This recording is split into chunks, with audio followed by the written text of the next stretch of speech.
Welcome everyone to this lecture on evaluating performance, particularly for classification problems. In the next lecture, we'll discuss evaluating performance for regression tests. So we just learned that after our machine learning process is complete, we're going to be using performance metrics to evaluate how our model actually did. And we keep mentioning the fact that we train our model on the training data, and then we're going to use some sort of metric to actually see how it performed on either the test set or the validation set. So let's go ahead and discuss what that actually means. What classification metrics are we going to be using? And the key classification metrics we should be understanding are accuracy, recall, precision, and F1 score. But first, we should understand the reasoning behind these metrics and how they will actually work in the real world. Typically, in any classification task, your model can actually really only achieve two results. Either your model was correct in its prediction, or your model was incorrect in its prediction.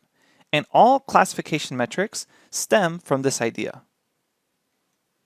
Now, fortunately, incorrect versus correct also expands to situations where you have multiple classes, such as trying to predict categories of more than two. For example, you have category A, B, C, D. You can either be correct in predicting the correct category or incorrect in predicting the right category. Now, for the purpose of explaining the metrics, we're going to go ahead and simplify this to what's known as a binary classification situation. Binary meaning two. So there's only two available classes, either class 0 or class 1. And this idea is going to expand to multiple classes as well. But for simplification, let's imagine just a binary classification situation. So in our example, we're going to attempt to predict if an image is a dog or a cat. And we'll actually perform this task later on during the convolutional neural network portion of this course. Now, since this is a supervised learning problem, what we're going to need to do first is fit or train a model on training data. That means we're going to have images that someone's already gone ahead and labeled dog or cat, so we know the correct answer on these images. Then, we're going to test that model on the testing data. So we're going to show new images that the model hasn't seen before, get the model's prediction, and then compare the results of the model prediction to the correct answer that we already know. So once we have the model's predictions from X test data, we compare it to the true Y values, the correct labels. So let's actually diagram this process out. Let's imagine we've already trained our model on some training data, and now it's time to actually evaluate the model's performance. This is where our test data set comes in. So we take a test image from what we're going to label X test. X meaning feature, so the actual image itself is a feature, and this is from the test set. And there is a corresponding correct label from Y test. So we have the feature or image X, and that's a test image, and we also have the correct label from Y test. And in this case, we can see that this image is an image of a dog. So what we're going to do is we're just going to feed in the features, in this case the image, into our already trained model. And then the model is going to make some prediction. So the model predicts that this is a dog. And then what we do is we compare the prediction to the correct label. So does dog equal dog? And in this case, it was correct. However, maybe it predicted that this image was a cat. And in this case, this comparison to the correct label would be incorrect. And these are essentially just the only two situations. Either you're right or you're wrong, correct or incorrect. So we'll repeat this process for all the images in our X test data. And at the end, we will have a count of correct matches and a count of incorrect matches. And the key realization here that we need to make is that in the real world, not all incorrect or correct matches hold equal value. So let's kind of hone in on what we mean by that. So in the real world, a single metric won't tell the complete story. And to understand all of this, let's bring back those four metrics we mentioned and see how they're actually calculated. We could organize our predicted values compared to the real values in what is known as a confusion matrix. So we'll touch upon the confusion matrix later on, but first, let's talk about accuracy. Accuracy is one of the most common classification metrics, and luckily, it's also the easiest to understand. It's just really intuitive what it's measuring. Accuracy in classification problems is the number of correct predictions made by the model divided by the number of, or the total number of predictions. So again, it's the number of correct predictions divided by the total number of predictions, essentially answering the questions, how many predictions did you get right as a percentage? So for example, let's imagine that X test set was 100 images, and our model correctly predicted 80 images. Then we have 80 divided by 100, or 0.8 or 80% accuracy. And accuracy is really useful when the target classes are well balanced. So what does that mean, well balanced? Well, in our example, that would mean we have roughly the same amount of cat images as we have dog images throughout our data. So it means the actual labels themselves are roughly equally represented in the data set. But let's imagine that we have what's known as an unbalanced class situation. In this case, accuracy is actually not a good metric to use. So let's do a little thought experiment. Let's imagine that in this test set, we had 99 images of dogs and only one image of a cat. Now, if our model was simply a line that just always predicted dog no matter what image it saw, then we would actually get 99% accuracy on this particular test set, because by just always saying dog, 99 images are dogs and one image is of a cat, then we only missed one. So that's why you have to be aware of the downside of accuracy. And the downside really comes when you have an unbalanced class situation. If your classes are roughly balanced, then accuracy is a very nice intuitive method or a metric to understand. However, if you have an unbalanced class, you can see in this particular situation where it starts to represent a problem. And that's where the other metrics come into play. So again, in this situation, we'll want to understand recall and precision. That helps us understand how well it's performing on unbalanced classes. Recall is the ability of a model to find all the relevant cases within a dataset. And the precise definition of recall is the number of what's known as true positives, and we'll kind of hone in on that later when we see the confusion matrix, but it's the number of true positives divided by the number of true positives plus the number of false negatives. And then precision is the ability of a classification model to identify only the relevant data points, where precision is defined as the number of true positives divided by the number of true positives plus the number of false positives. Now, often you have a trade-off between recall and precision. While recall expresses the ability to find all the relevant instances in a dataset, precision expresses the proportion of the data points our model says was relevant that actually were relevant. And then F1 score is essentially a combination of these two. In cases where we want to find an optimal blend of precision and recall, we can combine the two metrics using what is known as the F1 score. And the F1 score is the harmonic mean of precision and recall, taking both metrics into account in the following equation. So this isn't just taking the average of recall and precision, it's taking the harmonic mean of them. And so here we have the formula for F1 score, where F1 score is equal to 2 times precision times recall in the numerator, and then divided by precision plus recall in the denominator. So the reason we use the harmonic mean instead of just a simple mean or simple average is because it's going to punish extreme values.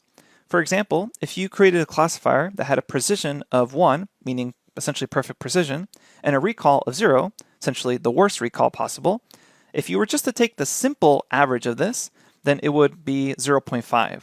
But the F1 score, because it's taking a harmonic mean, we have precision times recall there at the top, which means you get 0 times 1 at the top, and you get an F1 score of 0. So this is really nice because it lets you punish extreme differences between the precision and recall. So it gives you kind of a fairer assessment of that trade-off between precision and recall. Now we can also view all correct classified versus incorrectly classified images in the form of a confusion matrix. So a confusion matrix looks something like this. We have the underlying true condition, so that's the true correct label, and we can think of condition as positive or negative, such as actually being a dog or not being a dog, or oftentimes is used in a medical diagnosis, such as having presence of a disease versus not having presence of a disease. And then we have the model's predicted condition, so prediction positive or prediction negative.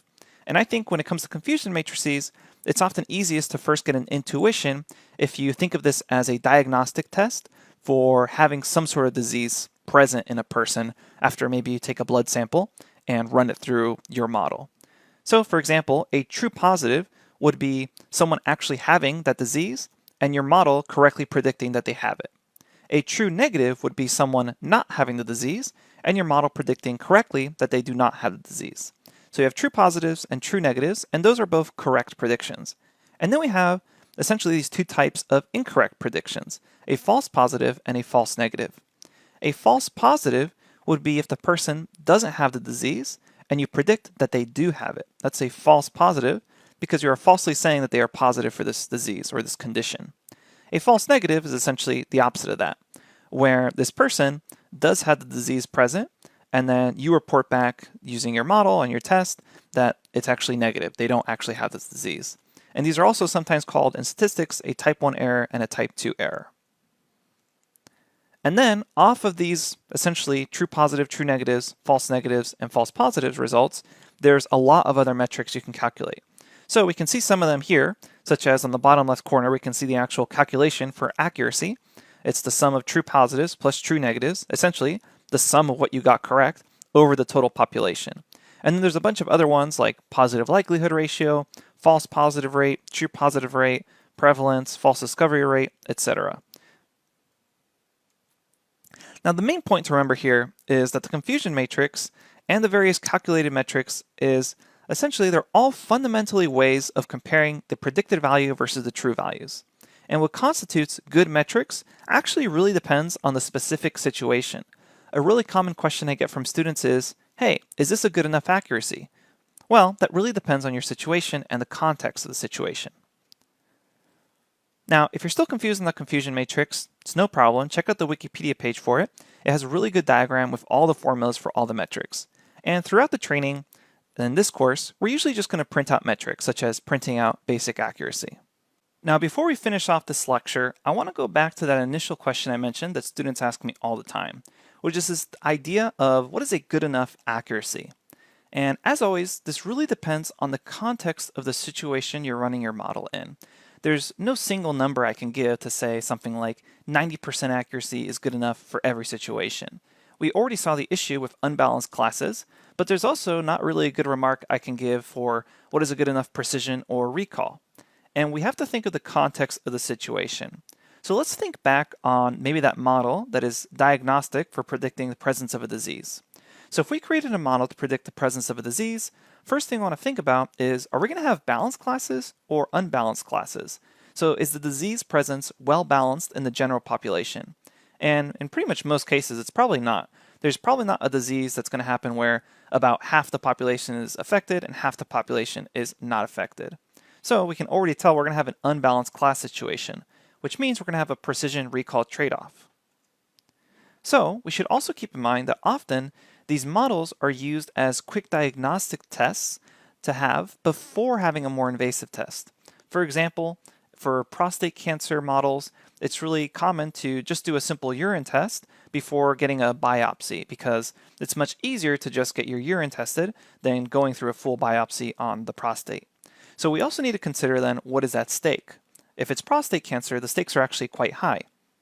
So as we mentioned, we often have that precision recall trade-off, which means we essentially need to decide if the model should focus on fixing false positives versus false negatives.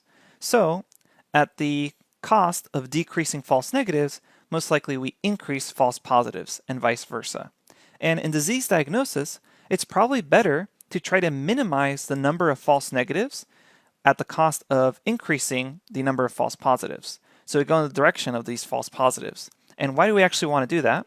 Well, we want to make sure we correctly classify as many cases of the disease as possible. So at the cost of increasing false positives, we try our best to decrease false negatives in this context of disease diagnosis. And why would we actually want to do that? Well, we want to make sure that anyone that actually has some sort of presence of this disease, or in this case of this example, prostate cancer, if we're doing that urine test, we want to make sure that all those people that have the presence of the disease will actually go through to the next step that is maybe a more invasive test like a biopsy. And remember, this kind of usually comes at a cost of increasing those false positives.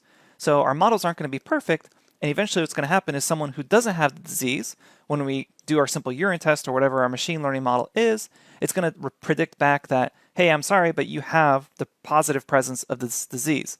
And it will be an error because it will be a false positive. However, then when they get the more invasive test, then they'll realize, oh, sorry, it was a false positive. You're actually okay. You don't have this disease. And that comes because we're trying to minimize the false negatives. What we really don't want when it comes as something as important as having cancer, having a disease, we really don't want to turn someone away who actually has the disease and tell them they don't have the disease. So that would be a false negative. When it comes to disease diagnosis, that's something we really want to minimize. We want to minimize those false negatives so we don't accidentally miss someone right off the bat with our diagnostic tool and tell them, oh, you don't have the disease or you don't have cancer, when they actually do have it. So we can see for something as important as disease diagnosis, really minimizing those false negatives becomes really important. And pretty much all of this is to say, machine learning is not going to be performed in a vacuum. And these performance metrics don't have some sort of universal truth that is true across all problems. But machine learning is instead, it's a really collaborative process where we should always be consulting with experts in the domain. For example, in this case of disease diagnosis, we should probably be talking to medical doctors as far as what are acceptable standards for false negatives versus false positives, what is the general presence of this disease in the general population, etc. And this is going to change depending on the context of your situation. So always keep that in mind. There's not going to be an easy answer for me to say, is this a good enough accuracy, precision, or recall? Because it all depends on the context and the domain of the situation. Okay, so we just talked about how we can evaluate classification models. Let's go ahead and move on to the next lecture where we discuss evaluating regression tasks. I'll see you there.